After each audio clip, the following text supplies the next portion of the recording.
వైటిక తెలంగాణ వ్యాప్తంగా సంచలనంగా మారిన సీఎంఆర్ కాలేజ్ హాస్టల్ బాత్రూమ్ వీడియోల కేసులో పోలీసులు ఇద్దరిని అరెస్ట్ చేశారు. బీహార్ కు చెందిన కిషోర్, గోవిందులను పోలీసులు అరెస్ట్ చేశారు. నిందితులు ఉద్దేశపూర్వకంగానే అమ్మాయిల బాత్రూమ్ లోకి తొంగి చూసినట్లు, వారి గురించి అసభ్యకర వ్యాఖ్యలు చేసినట్లుగా గుర్తించారు. ఈ ఘటనలో college chairman Chamakura Gopal Reddy, warden ప్రీతిరెడ్డితో సహా 7గురిపై కేసు నమోదు చేశారు.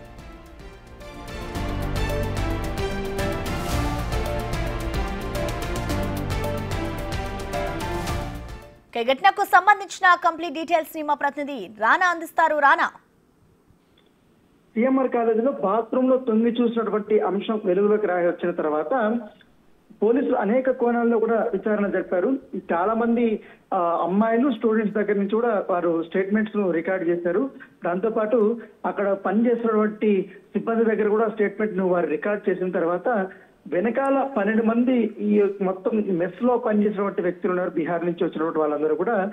సో వాళ్ళ మీద అనుమానం వ్యక్తం చేస్తారు. అయితే అనుమానం వ్యక్తం చేసిన వాళ్ళు దాంట్లో కూడా కొంతమంది ఇన్నోసెంట్ పీపుల్ ఉన్నటువంటి నేపథ్యంలో ఎవరు ఎగ్జాక్ట్ గా ఆ రోజు బాత్రూమ్ లో తొంగి చూశారు. ఎందుకంటే 31st నైట్ లో మొత్తం స్టూడెంట్స్ అందరూ కూడా అక్కడ సెలబ్రేషన్స్ చేస్తున్నారు.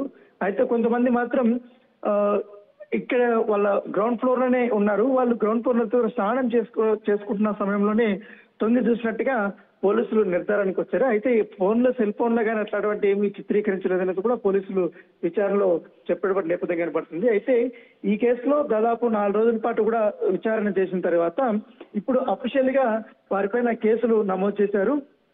బిఎన్ఎస్ యాక్ట్ కింద దాదాపు యుఎస్ 77 అలాగే 125, 49, 239 బిఎన్ఎస్ సెక్షన్స్ కింద కేసు నమోదు. దాంతో పాటు 11, 12 మీద కూడా నమోదు చేశారు.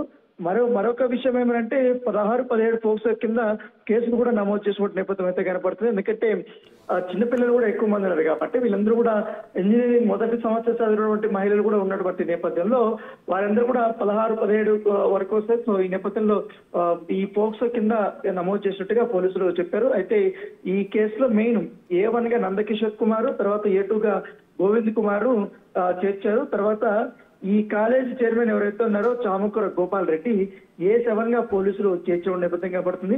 A3 గా హాస్టల్ వార్డెన్స్ అయినటువంటి అల్లం ప్రీతిరెడ్డిని ఈ రోజు ఎఫ్ఐఆర్ లో చేర్చారు. ఎందుకంటే ప్రీతిరెడ్డికి చెప్పినా కూడా ఆమె నిర్లక్ష్యంగా సమాధానాలు చెప్పడంతో పైగా పట్టించుకోకపోవడం, 2 రోజులైనా కూడా ఆమె సమాధానం చేయకుండా మహిళలు స్టూడెంట్స్ అందరూ కూడా ఫిర్యాదులు చేస్తే కూడా ఆమె పారిపోయింది అనేది కూడా చెప్పారు. ఆమె పైన కూడా కేసు నమోదు చేశారు. దాంతోపాటు A4 గా మరొక వార్డు అయినటువంటి ధనలక్ష్మిని, తర్వాత ప్రిన్సిపాల్ ని కూడా దీంట్లో నిర్లక్ష్యం వహించారనేసి కూడా A5 గా ప్రిన్సిపాల్ ని దీంట్లో కేసులో నమోదు చేశారు. అనంత నారాయణని కేసు నమోదు చేశారు. దాంతోపాటు A6 గా కాలేజ్ డైరెక్టర్ ఎవరైతున్నారో మద్దిరెడ్డి జగన్ రెడ్డి, వీళ్ళకి పోలీసులు ఇన్ఫర్మేషన్ ఇచ్చినా కూడా కనీసం తర్వాత మరుసటి రోజు పెద్ద ఎత్తున ఆందోళన చెలరేగినా కూడా ఎవరు కూడా పోలీసులకి ఫిర్యాదు చేయలేదు. ఇక్కడ ఆందోళన చెందుతున్నారు, కనీసం మాకు సెక్యూరిటీ కల్పించండి, లేకపోతే ఈ ఆందోళనలో వేరే వాళ్ళు వస్తున్నారు, వారి బారి నుంచి మాకు రక్షించాలని కూడా ఎటువంటి సమాధానం చెప్పలేదు. పైగా ఆ కాలేజీలో జరిగినటువంటి ఉదంత పైన కూడా వారు ఫిర్యాదు చేయలేదు.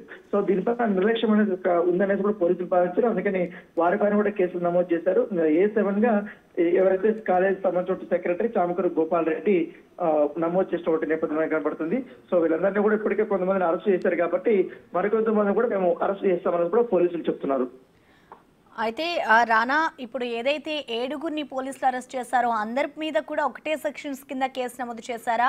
అలాగే ప్రెసెంట్ 7గురు పోలీసులు అదుపులో ఉన్నారు కాబట్టి వారి నుంచి ఇంకా సమాచారం తీసుకున్న తర్వాత ఇంకా ఎవరైనా అరెస్ట్ చేసే అవకాశం ఉందనుకోవచ్చా రానా? అంటే వీళ్ళకందరికి మీద దాదాపు 5 సెక్షన్స్ మీద కేసులు నమోదు చేశారు. కానీ ఎవరైతే ఈ ఇద్దరు ఉన్నారో దీనికి సంబంధించి ఒకటి గోవింద్ కుమార్ గాని నందకిషోర్ కుమార్, A1, A2 వీళ్ళిద్దరి పైన కూడా పోక్సో చట్టం కింద కేసులు నమోదులు చేశారు.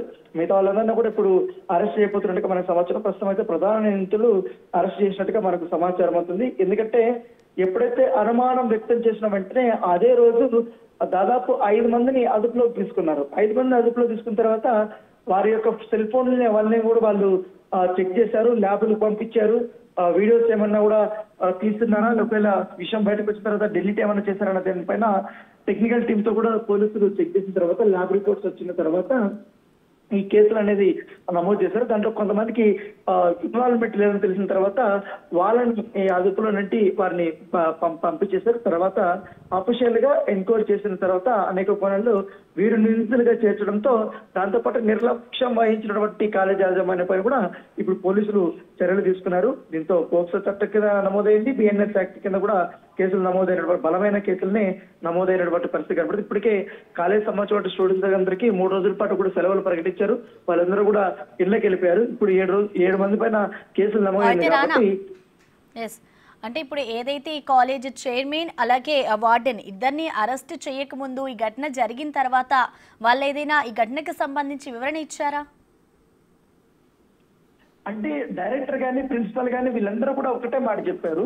జరిగిన సంఘటన పైన కూడా మేము ఇంటర్నల్ గా కూడా మేము ఖచ్చితంగా ఎంక్వైరీ చేస్తున్నాం.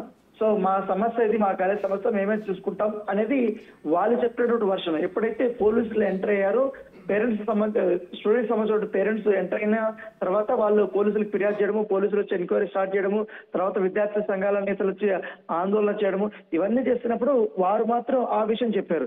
తర్వాత పోలీసులతో మనం మాట్లాడినప్పుడు, బిగ్ టీవీతో ఏసీపీ కూడా మాట్లాడినప్పుడు ఈ మొత్తం ఎంటైర్ ఈ ఎపిసోడ్ లో ఒక స్టూడెంట్ వచ్చి ఫిర్యాదు చేసిన తర్వాత తొందరగా వాళ్ళు రెస్పాండ్ కావడమే కాకుండా నిర్లక్ష్యంగా వ్యవహరించి స్టూడెంట్స్ పైనే వాళ్ళు అబాండాలు వేశారనేది కూడా పోలీసులు గుర్తించారు. దాంతో పాటు ఇటువంటి సేఫ్టీ మెజర్మెంట్స్ కూడా తీసుకోలేదు.